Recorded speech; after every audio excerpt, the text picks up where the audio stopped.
Hey there, Genius Junkies! Welcome back to the channel where we help you turn your design ideas into digital gold.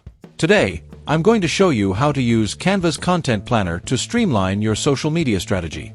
Whether you're a marketer, entrepreneur, or content creator, this tutorial is perfect for you. Let's get started.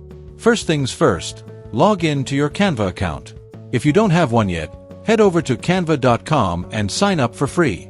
Once you're in, click on the Content Planner tab on the left sidebar. This will open up your content calendar. Navigating the Content Planner. The Content Planner lets you see your entire month at a glance. To schedule a new post, simply click on the date you want to schedule for. A new window will pop up where you can create or select an existing design. Creating a post. Let's create a new design for our social media post.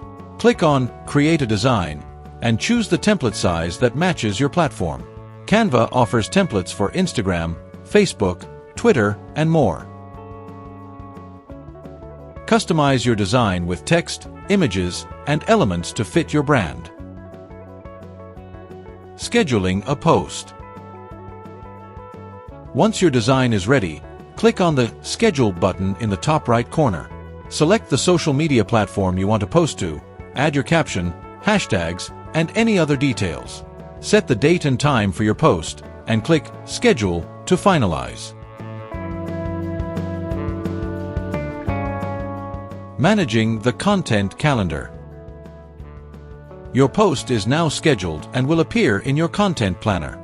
You can drag and drop to rearrange posts, or click on any scheduled post to edit it. This makes it easy to manage and organize your content calendar, ensuring a consistent posting schedule.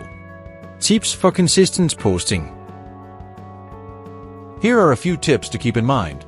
Plan your content ahead of time, use a consistent visual style to strengthen your brand identity, and take advantage of Canva's templates to save time. Regular posting helps keep your audience engaged and boosts your online presence. And there you have it. A quick and easy way to use Canva's Content Planner to optimize your social media strategy. If you found this tutorial helpful, don't forget to like this video, subscribe to Genius Junkie, and hit the bell icon for more awesome design tips and tutorials. Thanks for watching, and see you next time.